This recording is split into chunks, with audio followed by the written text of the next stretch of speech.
গণতন্ত্রের যাত্রা এবং নির্বাচনী রোডম্যাপ ঘোষণার মধ্য দিয়ে সেই যাত্রা শুরু হোক, ওই সময়ই সমাজ প্রতিষ্ঠিত এই আশাবাদ ব্যক্ত করে সবাইকে ধন্যবাদ জানিয়ে আমি আমার কথা শেষ করছি। সবাইকে ধন্যবাদ।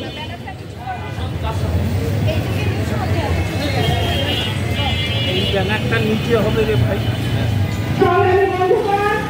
আমরা আমাদের সভা শেষ করতে এখন আমাদের মাঝে বক্তব্য রাখবেন এবং সভা শেষ করবেন বাম গণতান্ত্রিক জোটের আহ্বায়ক মাগুরা জেলা শাখার সমন্বয়ক এবং বিপ্লবী কমিউনিস্ট লীগ মাগুরা জেলা শাখার সভাপতি সাধারণ সম্পাদক বিশিষ্ট শিক্ষাবিদ কাজী নজরুল ইসলাম ফিরোজ।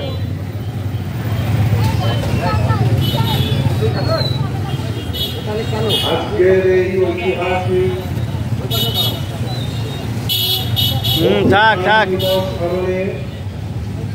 প্রথম উদযাপিত হচ্ছে সারা দেশে, তারই অংশ হিসাবে বাম গণতান্ত্রিক জোট এবং বাংলাদেশ জাসদ যৌথভাবে 1 বছরের সাল তামামি আপনাদের সামনে উপস্থিত করেছে। সংগ্রামী মাগুরাবাসী, উপস্থিত সাংবাদিক এবং অন্যান্য বন্ধুরা, আপনারা আমাদের নেতৃবৃন্দের মুখে শুনেছেন গত 1 বছরের জন আকাঙ্ক্ষা পূর্ণ হয়নি। এই অভ্যুত্থান শুরু হয়েছিল কোটা সংস্কার আন্দোলন দিয়ে। এই কোটা সংস্কার আন্দোলন শুরু হয়েছিল জুলাই মাসের 16 তারিখের দিকে। সম্মিলিতভাবে এই আন্দোলনের অভিমুখ এবং যাত্রা গড়ে ওঠে বৈষম্য বিরোধী ছাত্র আন্দোলনের ব্যানারে। সংগ্রামী সাথী বন্ধুরা, 15 বছরের দীর্ঘ ব্যক্তিবাদী শাসনের দাদাবলে পিষ্ট মানুষ একটি অর্থবহ পরিবর্তন চেয়েছিল। সেই পরিবর্তনের লক্ষ্যে তারা বৈষম্যহীন গণতান্ত্রিক বাংলাদেশ গড়ার আন্দোলনে ছুটে এসেছিল।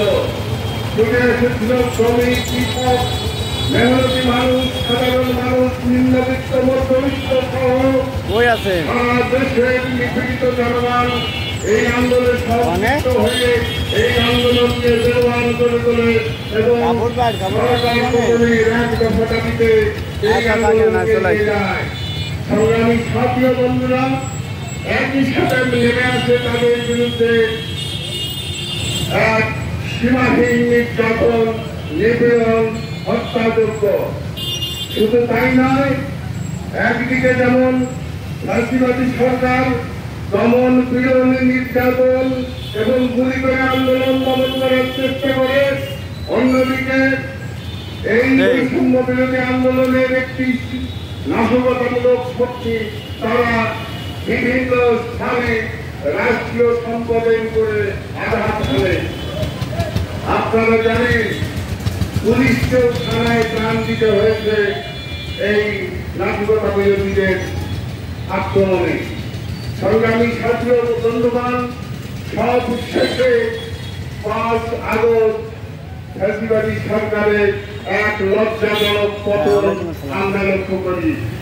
এই পতনের মধ্য দিয়ে 3 দিন আমাদের দেশে কোনো সরকার ছিল না।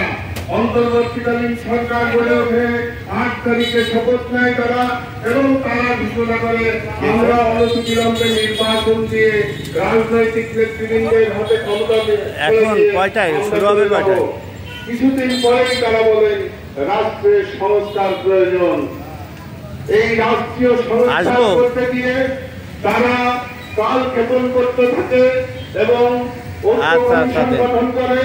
এই ঐক্য কমিশনের নেতৃত্বে চলতে থাকে আলোচনার উপর আলোচনা।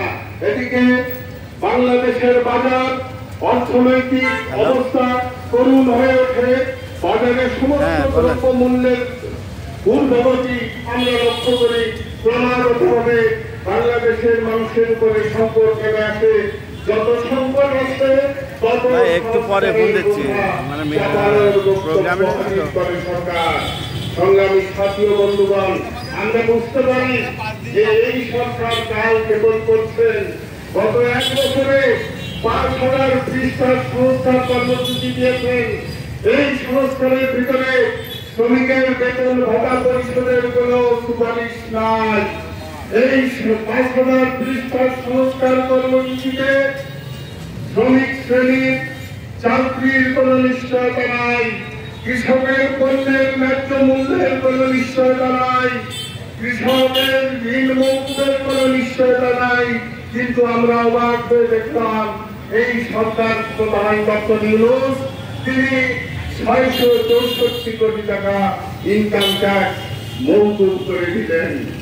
ক্ষমতার শীর্ষে থেকে এই সূক্ষ্ম ইউনূস তিনি তার 664 কোটি টাকার ইনকাম ট্যাক্স মৌকুব করে নিলেন, কিন্তু তারা কৃষকের সার্টিফিকেট মামলা প্রত্যাহার করলেন না, কৃষকের কৃষি ঋণের সুদ মৌকুব করলেন না।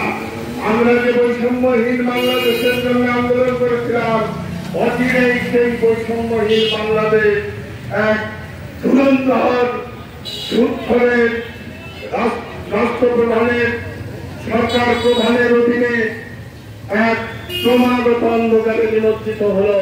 সাথী বন্ধুরা, আজকে 1 বছরে আমরা দাঁড়িয়ে দেখছি যে দেশে কোনো সংস্কার নাই, ক্রমাগত বেকার হচ্ছে। এ পর্যন্ত 27 লক্ষ বেকার হয়েছে, মিল কলকারখানা বন্ধ হয়ে যাচ্ছে। মার্কিন যুক্তরাষ্ট্রের প্রেসিডেন্ট কর্তৃক ট্যাক্স আরোপের ফলে এদেশের গার্মেন্টস শিল্প